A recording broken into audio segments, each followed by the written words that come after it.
walking on a slabless slab. It was supposed to be an Annie Lennox reference. We're walking on broken glass. Oh, wow. That's really where there's a lot of magic happening. Okay. Oh, my heart's pounding like I'm watching Oprah's farewell season. We should start a channel, Aaron, that's just ASMR. It's just sliding glass doors moving. Yeah. Wait. How much Mercedes. does that panel weigh? Yeah, right? Yeah, we do the whole clicking. How much does this panel weigh? This was 220 kilograms. I mean, that is pretty cool. That's very cool. It is. You could actually stay here all day and just... And then you have to pre-locate for plumbing before you pour concrete. So we try to. This video is sponsored by Huber Engineered Woods, the makers of Advantech, Zip System, and all that cool stuff. Some viewers have reported the following side effects: extreme joy. Make sure you hit that like and subscribe button. Typically on a build, you end up missing one penetration. That's just how it is, or you have a change and you've got a core drill for it, but we try and get everything we can. Did you have to wait on backfill, or was this wall stiff enough? We did have to wait a little bit on backfill, but that was, it was more of a timing thing. So not because you had to get the diaphragm on first? Okay. No, it was just availability. Because of the wall height back here, we've got a piece of 5/8 rebar every 8 inches because of the backfill height, and that allows us to backfill a little bit sooner. So you can actually see where we bailed the rock in. You can see little telltale signs where the rock came down over. So this wall though sits on a footing? That sits directly on the footing. Okay. Framing up the bearing wall today here in the basement. We need it for our floor joists. Got our bottom plate tacked in place just to hold it in place. And you can see I've got a chalk line here. This is how I'm gonna establish my stud height. There's different ways I could calculate. I could use a laser to mark my stud height, but this is simple and easy. I've got the bottom of the stud cut very square. I'm setting it right on my layout mark, and I just give it a rub on the chalk line. You can see, nice mark. Square that up, and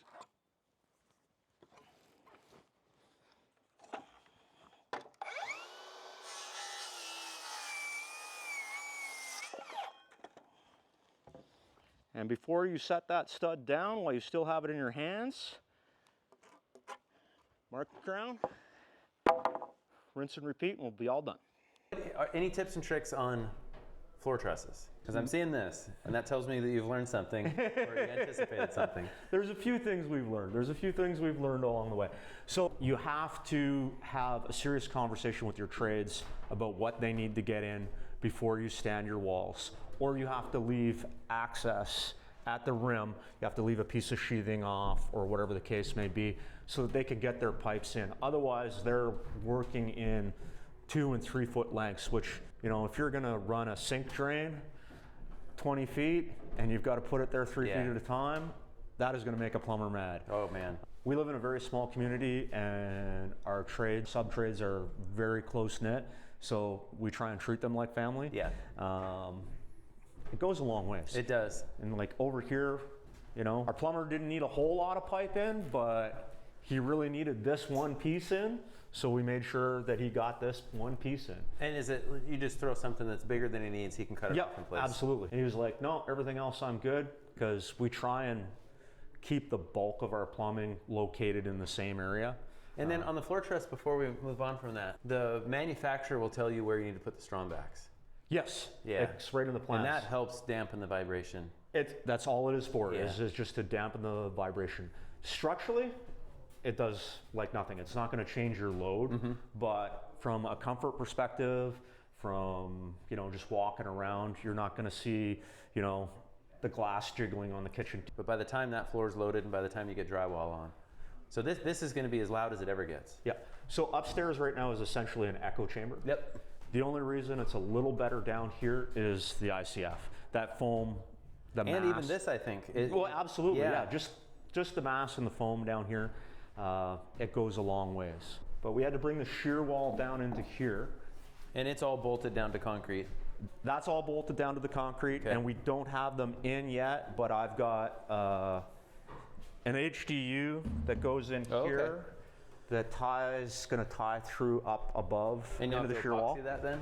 It was, yeah. It originally was supposed to be here, but we've made some concessions with the engineer to allow for a hose bib to come through Okay. here. Easier to have a maintenance point there if they ever got to change the hose bib, and not have to fool around with an HDU and threaded rod being in the way. Yeah, yeah. So. No, that's a smart. I feel like the retrofit game is becoming not this is what we do to old buildings, but it's actually easier to retrofit in new construction. Yeah. Because like you have a bunch of threaded rods sticking up, now you got to protect everybody from impalement hazard. Yeah. So, and I don't know about you, but our engineer will let me record. It's great. So for social media and Instagram, I can set up, show Simpson's instructions, whatever it is, blow, brush, blow. And then I can send him the video and he's like, yep, I can sign off on it remotely. No site trip. Because the site trip's going to be a couple $100. So typically our engineer for residential anyways doesn't make site trips. When we did a lot of commercial framing, that was pretty standard practice. It was like, I'll be down to sign off on it. And like our nailing pattern would get scrutinized. Sometimes they'd be there with a ruler. Going, our engineer came out and he's seeing shiners. He's like, you're supposed to do a better job hitting. And I said, Terry, how would you know what size nail we used if we don't miss every once in a while? So that's the only reason. I'm gonna run with that. Isn't that good? I came with that one like right at the. So I think for the sake of the viewer, one thing that's important about this wall is remember this wall when we go upstairs, because we have footing, we're gonna have hold downs, we have a shear wall, and we're gonna see why that shear wall here is so important for up above.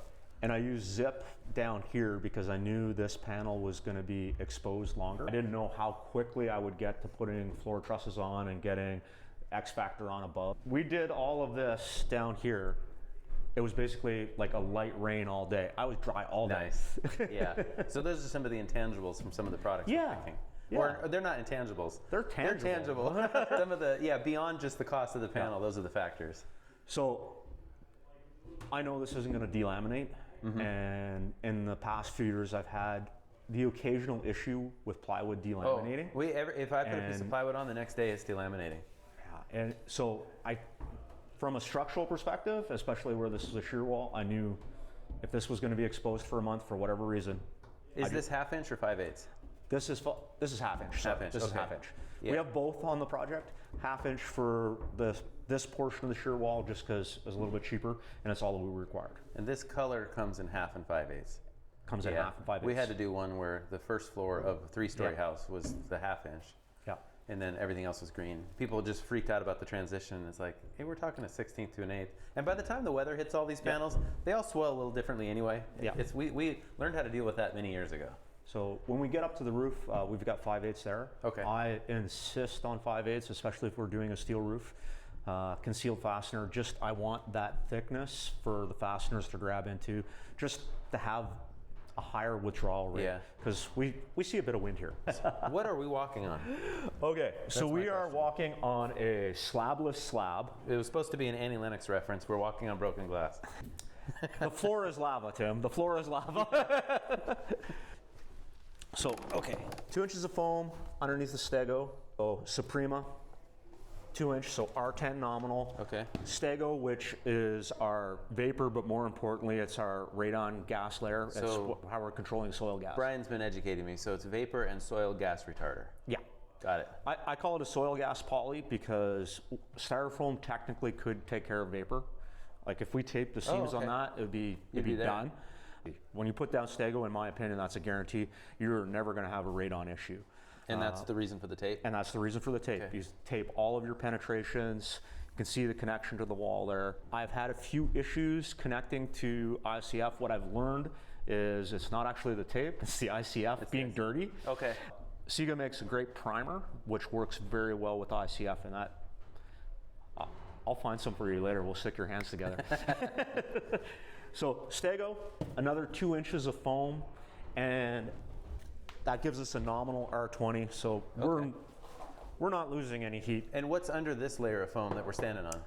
Oh, wow. That's really where there's a lot of magic happening. Okay. Below the footing is roughly a 2 foot engineered rock slab. And then we've got another 8 to 12 inches of crushed rock. Okay. Then the footing went in. Then we've got about 8 inches of crushed rock. Then we put down a geotextile fabric, and then we put in a fine layer of sand. Treated that all off, basically essentially the same way you would screed concrete. Then we started with the foam. Okay. Because you want this thing flat. Flat, yeah. Because we still haven't mentioned there's no concrete down here. There is no concrete besides this thing. No, there's concrete in this cavity, but there is no concrete down here at all, except for the footing. Except for the footing, yeah. Except for the footing. Yeah, because the slab's floating, or Yep. in this case, the floor is floating. Yeah. So I wish I had left a piece of, or access to the footing down there, but it's basically a raft. It's a raft made of styrofoam and cross-laminated Advantech. Okay. The reason the Stego went in between is I wanted to protect it from any overdriven fasteners. The foam is installed parallel to... We cross-laminate the foam as well. Okay, so each layer of foam is... Yep. And then we get down here, and you're also cross-laminating the first layer of Advantech Yes. over the foam. Yes. So the 2x8 sheets of foam run this way underneath. We run them the other way underneath, perpendicular. We start with our Advantech all running this way. Okay. And then you'll be able to see over here where we've got the second layer. We chose to go X Factor for a reason. But whether you went with a double layer of Advantech or you went Advantech X Factor doesn't matter. Just run it perpendicular. Okay.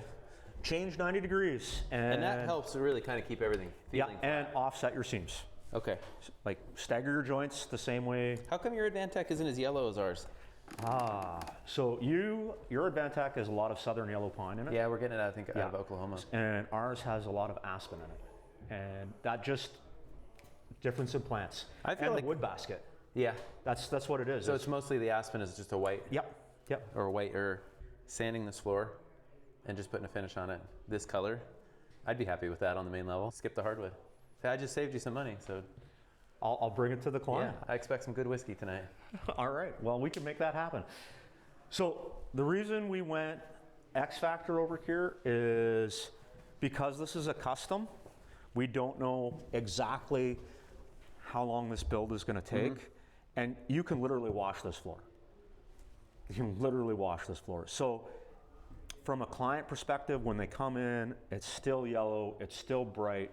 We snap lines or tape out like furniture, cabinetry. This is where the bathtub is going to be.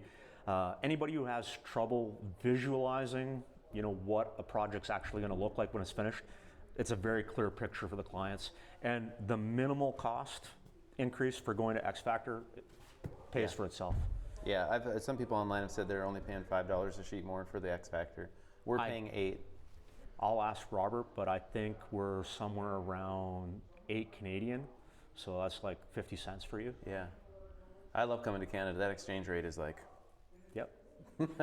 So this layer though, it doesn't get fastened, it just gets put all together nice and tight. We just tongue and groove, it locks together. Yeah. It's essentially friction fit. This is a little tighter than it needs to be, but I'm not worried about that down here because once this gets closed in and tightened up, what is this going to see? This came in after the floor that was taped, so it's really never seeing moisture. No. And if you've let it acclimate outside anyway, it's already... Well, we're still open to the air right there, but it's seeing no weather. I try to order all of our panel products as early in the process as I can, break the bands, uncover them, and just let them start to acclimate. Because they come out to us at like 5% moisture. So and obviously we're not 5% moisture. No, and neither are we. But that's quite often what we try and do is we'll get lifts at a time brought to site and they will just sit here. Yeah. Like all of our zip came on one truck. Were we ready for it? No, but it was here for when I was ready for it. Our X Factor came at the same time. So then this gets fastened. Screwed or nailed, do you have a preference? I do screws. Yeah. I do screws. We actually used subfloor adhesive underneath here as well. Okay. I hope nobody ever has to make a repair. Right. And I guess we should probably give credit where credit's due. Where did you first learn about this detail? Steve Basic. Hey, Steve Basic Architect. Hey, Steve Basic Architect. It just happens to be upstairs. We're going to do another walkthrough here in a little bit. No, I think the first time I heard about it actually might have been Mike Slogat.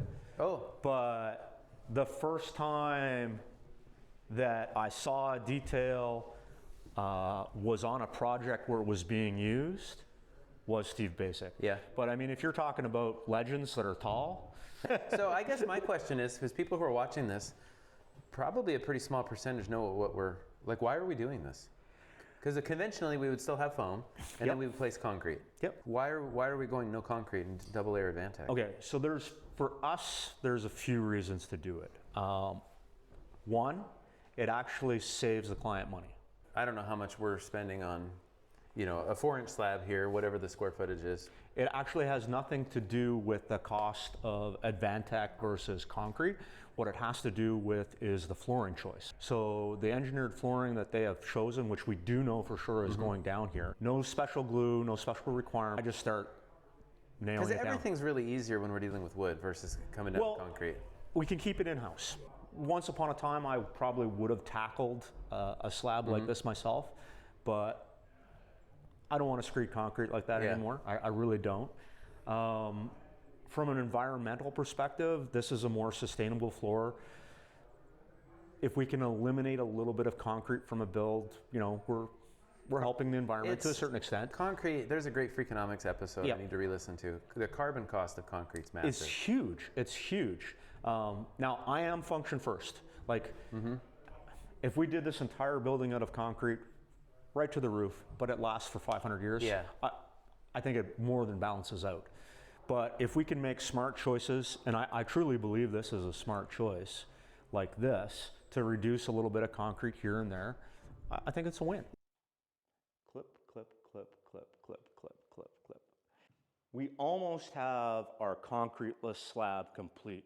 As you can see, there's a little bit of the cross-laminated, or the second layer, I should say, that's not complete yet. We'll get that wrapped up tomorrow. Now, I know there's going to be some naysayers. There's going to be some people who say that, you know, not having concrete in a basement is not durable. First thing I would offer is, you know, have you done your research? Because if you haven't, then maybe you shouldn't be saying, no, you can't.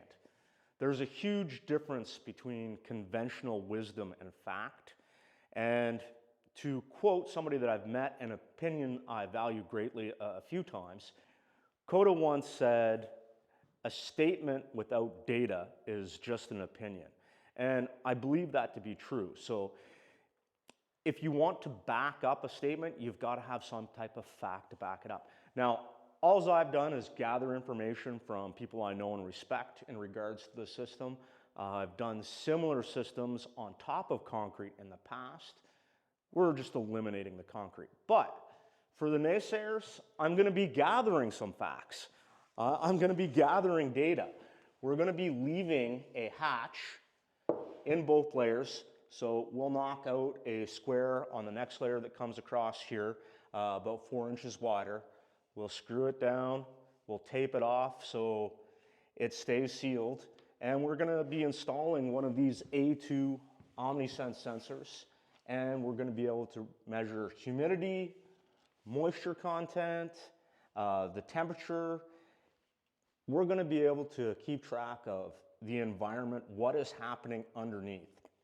And that seems to be most concerning for people, is what's going to be happening on the back side of this Advantech. I suspect that we're going to find out absolutely nothing.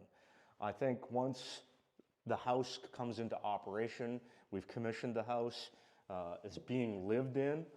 Once the building equalizes, you know, all of the moisture we've brought in through construction equalizes, leaves the building. We get down to a relatively level RH, you know, in the 50% neighborhood. I think you're going to see very little fluctuation underneath here. But it's going to take a little while.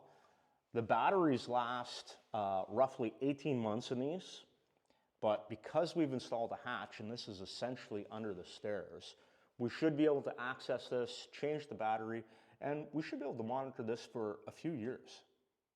This is an amazing product compared to some of the competition. Yeah. Oh, I think when I first started, we were still using plywood for floors, and everybody learned to stand on seams while somebody beat it together. Oh. You adjusted your weight. Yeah. And I bet you had no problem with this, because when we walked in last night, this feels flatter than any slab I've walked on. That tells me you did a lot of work on the prep. I prepped it the same way I would prep it for concrete. because it's just like anything else. If you start flat, it's easy to stay flat. Yeah. That's just, you know, Yeah. if you start straight, it's easy to stay straight. It's something I learned like a long time ago. Like, Don't skip don't try and save that time on the front end because you spend it elsewhere. well, Get the details right at the bottom and work up. yeah, a very long time ago, had nothing to do with concrete, but I was just framing, and this old gentleman came in like literally the day's over, like I'm packing up, I'm going home. He came in, turned on the light, and started screeding the sand in the basement, and I was like, wow. And he said, if you start flat, you stay flat. And I just said, I am borrowing this, and I have taken it with me everywhere. Yeah, that's fantastic. So, All right, I want to go upstairs and see some details. this is a Steve detail. Oh, So that's my sill pan. The door sits down in there 3/4. did you plane it down, or no? You just held this one back one layer. I just held this one back, the thickness of the door. The little things, man. The little things. All right, let's go upstairs. I didn't even see that one in person. I just saw that on Steve's page. Yeah. So there's the value of following everybody on social. Is the little things. It is the little things. Yeah. You're born in a barn? Close the door, man. Plus, look You at know, that. my Look dad at grew that. up in Look North at Dakota, so in a sense, he may have been born in a barn. I don't know. That. Oh.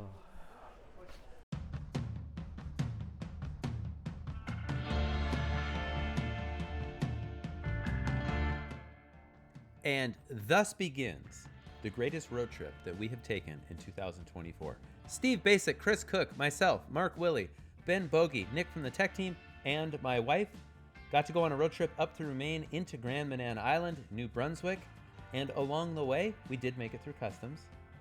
We did have a little bit of an issue. So in order to get from the mainland out to Grand Manan Island, you have to take a ferry. It's a car ferry. It's a pretty good sized ferry, especially compared to what we have here in Washington. I thought it would be a really good idea if I got some drone footage as the ferry left the dock. And I thought to myself, well, I'll let it get out a ways. I can catch up. Right about now, as you're watching, Timmy was starting to get just a little bit nervous. So I had the approach lined up perfectly. This is real time, by the way, at this point.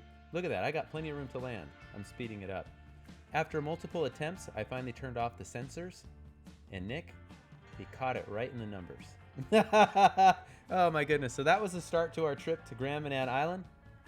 The rest of this, I just want to show you some background and B-roll of the island and what it is that we were up there doing. We were filming for Huber Engineered Woods. We're going to be at International Builder Show in Las Vegas. I believe this year it's at the end of February. Anyway, we're going to be posting about that on social media. Grand Manan Island is absolutely beautiful. Aaron and Gina from Big Dog Construction and Kelsey, thank you for the hospitality. Anyway, here is some behind the scenes as we went along and filmed and enjoyed beautiful sunset on the island.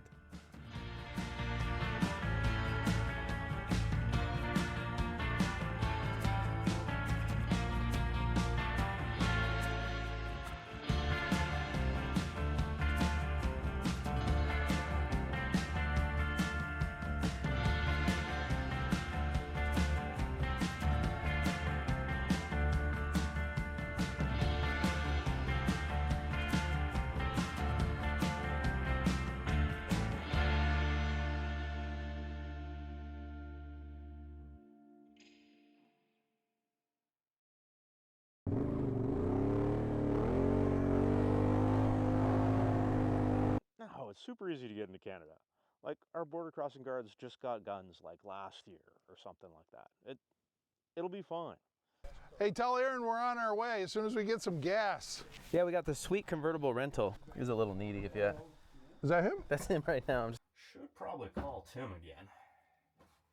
gonna go to voicemail. We don't need to It's a rush break, up man. there. I mean, people had Thelma and Louise for years. Now they got Tim and Steve. We don't need to go anywhere. I think I get this thing running. Nice. Yeah, try it. This is, just give me a minute here to... Hold on a sec, Aaron's calling. Yeah, no, we're just taking the scenic route. It's got any gas. Steve, needs a lot of bathroom breaks. You'll come to the border crossing. It's like literally a post with a flag. I don't think this is right then. All Canadian islands look the same in the dark. Yeah. So this, I don't know. I didn't see a sign anywhere that No. said "Welcome Tim and Steve." Nothing. No, there would have been a There would have been like the band or high school band or something. There here. should have been banners for it. So I don't know. The wrong one. I think it's the wrong one. I say we get back in the boat. Yeah. No, follow my directions. Take the dirt road. Tim,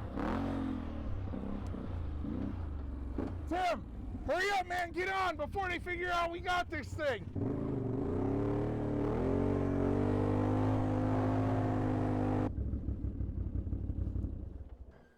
Oh, no. We're out of gas? I think we're out of gas, man. Let's just leave it. We'll just leave it. Yeah. You know what? Let's go. We'll just walk Okay. the rest of the way. What? They'll find it. Yeah, just leave it. We don't have to worry about Just leave it. it. It's Canada. just, They're too nice to say anything. Yeah. I don't know. I don't think we got that far to go. Maybe 20, 30 miles or something like that. We're going to get there, Steve. We're going to get there. We're going to get there. Tim, I think we got to be close, man.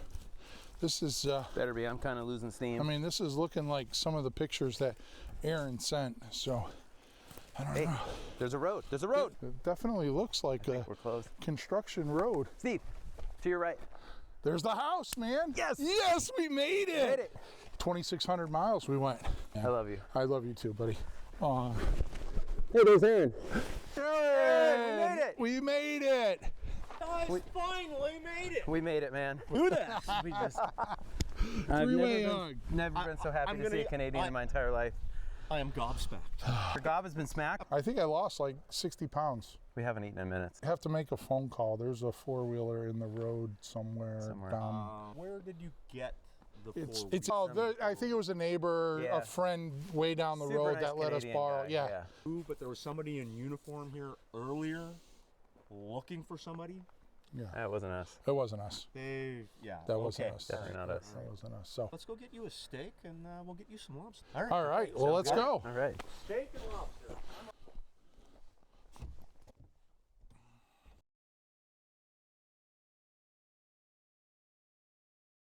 What's even relevant? Well, that's my thing. I'm not skeptical of it. Yeah. But I just wonder. It begins to sound a little too self-important. People want to flex the. It's these framers that say they frame to a 16th of an inch. We try, but the reality is none of the materials in second edition. So it's our goal. Can we go sit in the truck? And I feel like these guys would be doing the equivalent of like furniture, thousandth of an inch. Right. Yeah. The precision that they are explaining means the world is not there. Like, you know, like the science that they're going into. First of all, for you, I'm gonna reach right up. Keep going. Just talk. Talk. Oh, you're good.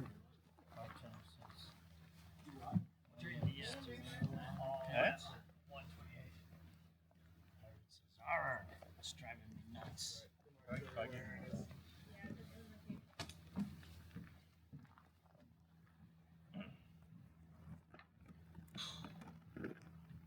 Okay, who's next? Can I move? Joey? Yeah, you can move. Still not Valley, actually farther away. Yeah. They're moving us further away from. Yeah. Somebody's got their compass backwards. Does the untug look We were supposed to go southwestish. Now we're northeastish. So now you're even farther north, so it's a great time to talk about exterior insulation or thermal barriers, how you want to set it up. I would just say continuous insulation or exterior insulation, whatever. This is Steve Steve calls it. Dwayne. Steve Dwayne, come in, Wayne. And then you Red mentioned fox to the gray first- squirrel. Come in, gray squirrel. First Smith. So I'm picking up. Something. My phone is off. Do we, like, we probably all know yet. Maybe my heartbeat? It's racing. I'm nervous. Oh my God. No, it's electronic. Here, I'll let you have a listen. Hear it. Is it whatever's driving it? Why are there different thicknesses? Some continuous insulation is better than none. Yeah. Yeah. Money grab. So you'll see that like Pat's FX6 and my FX9, it matches perfectly because FX3 is Walk in the line. Walk in the line. Stop now. Walk in the line. We gonna see okay. We hear you talking. I like this piano performance. We got our first position somewhere. Because the myth there is all exterior continuous insulation is a good choice. And I would say on the surface, that probably sounds like a really good idea. The problem with it is that the more insulation that you put, probably Don't worry. I just gotta give that. I'll give Carlson a call when I'll title up. That's totally fine. 2025. What was that? Are you in the same place? We're nearby, yeah. I think it's like the exact. I don't know if the number's the same, but it's the exact same. You all set, Wayne? Almost. Okay.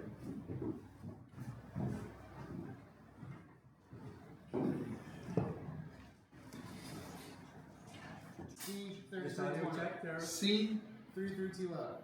3320. 3320. Okay, I'm set.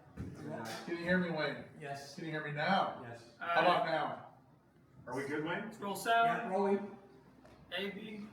Speed, speed. Speed. Speed. Speed. Speed. Thank you. I think that's the green one. Yeah, you can start. I can start. Hi, I'm Aaron Jones. No. Start it like you own it. Hey, I'm Aaron. Thank you. Jesus. Pull All right. Pull the broomstick out of your ass. Let's put some. So, A little bit closer. You want me to start it? not like Mark, more like you is what you're saying. Scoot over this way so we're centered frame in this window. Just go that way a little bit. Yeah, right there. We good? Yeah. All right. 3, 2, 1. Hey, I'm Aaron Jones. And I'm Steve Basic. I don't think I've ever told you this before, Steve, but I always look up to you. Oh, you got jokes. You got jokes. I'll tell you what, why don't you save them? Because I'm not going to hang out here for long. I'm headed out to Vegas 2020. Jesus, I know. Hey, Wayne, I was like, am I in 24 or am I in 25? Sorry. Yeah, don't scream. Be enthusiastic. Close your doors. All right. So, hey, I'm Aaron Jones. All right. I forgot I'm mic'd up. And 3. Psyched up and mic'd up. And 3, 2. Hey, I'm Aaron Jones. And I'm Steve Basic. I don't think I've ever told you this before, Steve, but I always look up to you. Well, I always look down on you, so anyways, let's cut to the chase. I'm headed out to Vegas. I'm headed to Vegas. 2025 International Builders Show, booth C3320.